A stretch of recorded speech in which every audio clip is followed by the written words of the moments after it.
ಸ್ವಾಗತ. ಈ ಕೋಟ್ಲೆ ಮುತ್ತಣ್ಣನ ಸ್ವಾಗತ. ಇವತ್ತು ಮಂತ್ರಾಲಯದಲ್ಲಿ ಮುಂದುವರೆದ ಭಾಗವಾಗಿ ನಮ್ಮ ರಾಯರ ಮಹಿಮೆ ಅದ್ರ ಬಗ್ಗೆ ತಿಳ್ಕೊಳ್ಳೋಣ ಅಂಥೇಳಿ ನಮ್ಮ ಭಾಳ ವರ್ಷದ ಮಂತ್ರಾಲಯದ ಸ್ನೇಹಿತರು ಅವರು ತುಂಬ ರಾಯರ ಮಠಕ್ಕೆ ಪರಿಚಿತರು. ಅವರ ಅಜ್ಜ ಅಂತೂ ಹೇಳಂಗಿಲ್ಲ ಬಿಡಿ. ಅವರು ನಾವು ಕಣ್ಣಾರೆ ನೋಡಿದ್ದೀವಿ. ಅವ್ರ ಪರಿಮಳ ಗ್ರಂಥ ಓದೋದು, ಅವ್ರ ಪಾರಾಯಣ ಎಲ್ಲವ. ಅವ್ರ ಮೊಮ್ಮಗ ರಾಜ ರಜತ್ ಅವರು ಸ್ವಲ್ಪ ರಾಯರ ಮಹಿಮೆ ಬಗ್ಗೆ ತಿಳಿದಂತೆ ಮಾಹಿತಿ ಕೊಡ್ತಾರೆ. ರಜತ್ ಅವರೇ, ಸ್ವಾಗತ ನಿಮಗೆ. Hello friends. ರಾಯರ ಬಗ್ಗೆ ಮಾಹಿತಿಗಳು, ಸ್ವಲ್ಪ ಮಹಿಮೆ ಬಗ್ಗೆ ಮಾಹಿತಿಗಳು ಕೊಡಿ. ಮುಂದೆ ಕೊಡ್ತಾ ಹೋಗಿ ನೀವು. ನಾನು ಇನ್ನು ಸೈಲೆಂಟ್ ಆಗಿಬಿಡ್ತೀನಿ, ನೀವು ಹೇಳ್ತಾ ಹೋಗಿ. Hello friends. ಆಲ್ರೆಡಿ ನನ್ನ ಇಂಟ್ರಡಕ್ಷನ್ ನಮ್ಮ ಫ್ರೆಂಡ್ ಅವರು ಮುರಳಿ ಅವರು ಕೊಟ್ಟಿದ್ದಾರೆ. ಕೋಟ್ಲೆ ಮುತ್ತಣ್ಣ ಅವರು ಆಲ್ರೆಡಿ ನಾನು ಇಂಟ್ರಡಕ್ಷನ್ ಕೊಟ್ಟಿದ್ದಾರೆ. ನಾನು ಇವತ್ತು ರಾಯರ ಬಗ್ಗೆ ಮಾತಾಡ್ತಾ ಇದ್ದೀನಿ. ಫಸ್ಟ್ ಆಫ್ ಆಲ್, ಯಾರು ರಾಯರು? ರಾಯರು ಯಾರಂದರೆ ಪ್ರಹ್ಲಾದರಾಜರು, ವ್ಯಾಸರಾಜರು, ರಾಯರು. ಪ್ರಹ್ಲಾದರಾಜರು 2ನೇ ಅವತಾರನೇ ರಾಯರು. ಇವ್ರು ಬಂದುಬಿಟ್ಟು 1595 ಅಂದರೆ 1595 ಇವರು ಹುಟ್ಟಿದ್ದಾರೆ. ಇವ್ರದ್ದು ಹುಟ್ಟ ಸ್ಥಳ ಬಂದುಬಿಟ್ಟು ಭುವನಗಿರಿ, ತಮಿಳ್ನಾಡು. ಆಮೇಲೆ ಇವರು ರಾಯರು ಸನ್ಯಾಸಾಶ್ರಮ ತಗೊಂಡಿದ್ದು ವರ್ಷ ಯಾವುದಂದರೆ 1621. ಆಮೇಲೆ ಇವರು ಶಶೀರವಾಗಿ ಬೃಂದಾವನ ಸ್ಥಳ ಆಗಿದ್ದು ವರ್ಷ ಯಾವುದಂದರೆ 1671. ಟೋಟಲ್ ಓವರಾಲ್ ಹೇಳಬೇಕಂದ್ರೆ ಅವರು ಆಯುಷ್ ವರ್ಷ ಎಷ್ಟದ ಅಂದರೆ 700 ವರ್ಷ. ಈಗಾಗಲೇ 353 ವರ್ಷ ಆಗೋಗಿದೆ. ಇನ್ನೂ 347 ವರ್ಷ ಇನ್ನೂ ಇದೆ. ಇನ್ನೊಂದು ಏನಂದರೆ, ರಾಯರ ಬಗ್ಗೆ ಹೇಳಬೇಕಂದ್ರೆ, ನೀವೊಂದು ಸ್ಲೋಗನ್ನ ಕೇಳಿರ್ತೀರಿ. ದೇವರಂದರೆ ತಿರುಪತಿ ತಿಮ್ಮಪ್ಪ, ಗುರುಗಳಂದರೆ ಮಂಚಾಲಯ ರಾಗಪ್ಪ ಅಂತ. ಇದು ಮಂತ್ರಾಲಯ. ಮುಂಚೆ ಇದು ಹಳೆ ಹೆಸರು ಬಂದುಬಿಟ್ಟು ಮಂಚಾಲಯ, ಈಗ ಬಂದುಬಿಟ್ಟು ಮಂತ್ರಾಲಯ ಅಂತಿದೆ. ಮಂತ್ರಾಲಯ ಇದು ಭೂ ಸ್ವರ್ಗಾಲಯ. ರಾಯರು ಯಾಕೆ ಇದೇ ಮಂತ್ರಾಲಯಕ್ಕೆ ಬಂದರು, ಏನು, ಅದೆಲ್ಲ ಮುಂದಿನ ಇನ್ನೊಂದು ಭಾಗದಲ್ಲಿ ನಿಮ್ಗೆ ಗೊತ್ತಾಗತ್ತೆ. ಫಸ್ಟ್ ಏನಂದರೆ, ರಾಯರು ಯಾರು? ಅವರು ಬೇರೆ ಯಾರೂ ಅಲ್ಲ, ಪ್ರಹ್ಲಾದರಾಜರ ಅವತಾರನೇ. ಕಲಿಯುಗ ಕಲ್ಪತರು, ಕಲಿಯುಗ ಕಾಮಧೇನು, ಎಲ್ಲ ಭಕ್ತರಿಗೆ ಉದ್ಧಾರ ಮಾಡೋರು.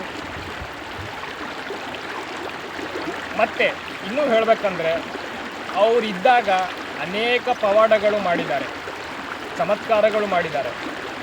ಅವ್ರು ಬೃಂದಾವನ ಒಳಗಿದ್ದಾಗೂ ಈಗೂ ಎಟ್ ಪ್ರೆಸೆಂಟು ಎಲ್ಲ ಚಮತ್ಕಾರಗಳು, ಅದ್ಭುತಗಳು ಮಾಡ್ತಾ ಇದ್ದಾರೆ.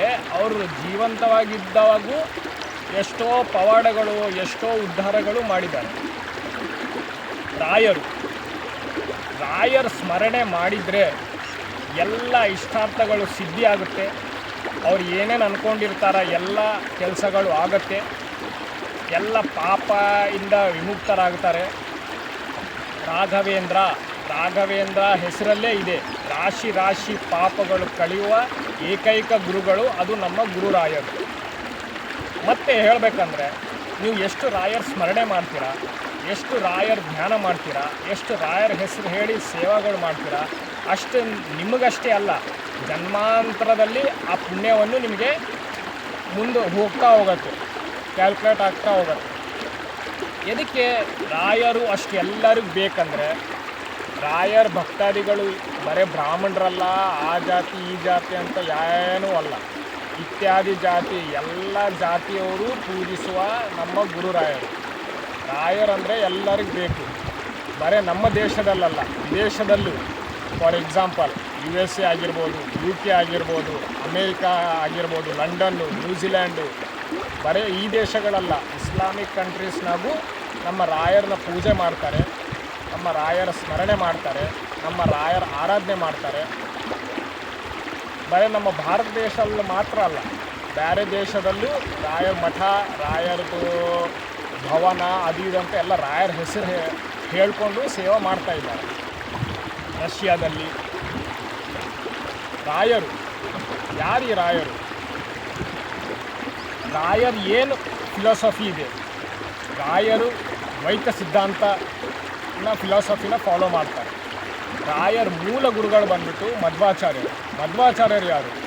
ಹನುಮ ದೇವರ ಅವತಾರ, ಹನುಮ ಭೀಮ ಮಧ್ವಾಚಾರ್ಯರು ಮೂಲ ಮಹಾಸಂಸ್ಥ ಶ್ರೀ ಗುರು ರಾಘವೇಂದ್ರ ಸ್ವಾಮಿಗಳು ಮಠ.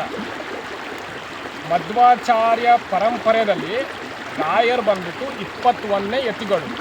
ಮಧ್ವಾಚಾರ್ಯರು, ಪದ್ಮನಾಭ ತೀರ್ಥರು, ನರಹರಿ ತೀರ್ಥರು, ಮಾಧವ ತೀರ್ಥರು, ಅಕ್ಷೋಭ್ಯ, ಹೀಗೆಲ್ಲ ಲೈನಾಗಿ ನೋಡಿದರೆ ಆ ಮಧ್ವಾಚಾರ್ಯ ಪರಂಪರೆಯಲ್ಲಿ 21ನೇ ಯತಿಗಳು ನಮ್ಮ ಗುರುರಾಯರು ಕಲ್ಪತರು.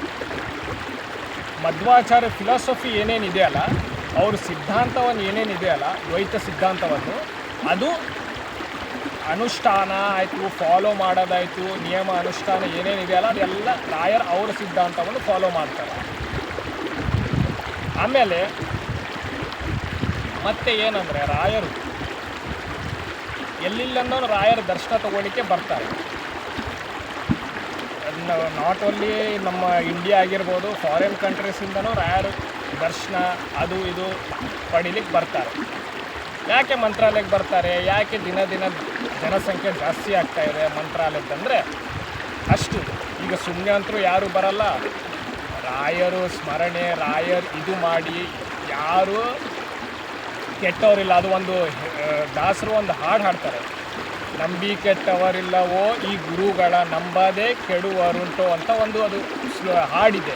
ಹಾಗೆ ದಿನ ಜನಸಂಖ್ಯೆ, ದಿನ ಮಂತ್ರಾಲಯದಲ್ಲಿ ಕ್ರೌಡ್ ಆಯಿತು, ಇದು ಆಯಿತು. ಯಾಕೆ ಜಾಸ್ತಿ ಆಗ್ತಾ ಇದೆ ಅಂದರೆ ಅಷ್ಟು ಮಂದಿನ, ಅಷ್ಟು ಜನಗಳಿಗೆ ರಾಯರ್ ಅನುಗ್ರಹ ಮಾಡ್ತಾ ಇದ್ದಾರೆ. ಅವ್ರ ಇಷ್ಟಾರ್ಥಗಳೆಲ್ಲ ಸಿದ್ಧಿ ಮಾಡ್ತಾ ಇದ್ದಾರೆ.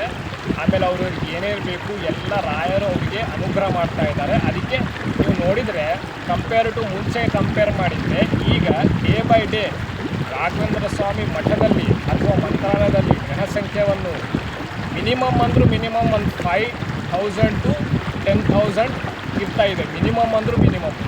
ಇನ್ನು ನೀವು ಏನಾರ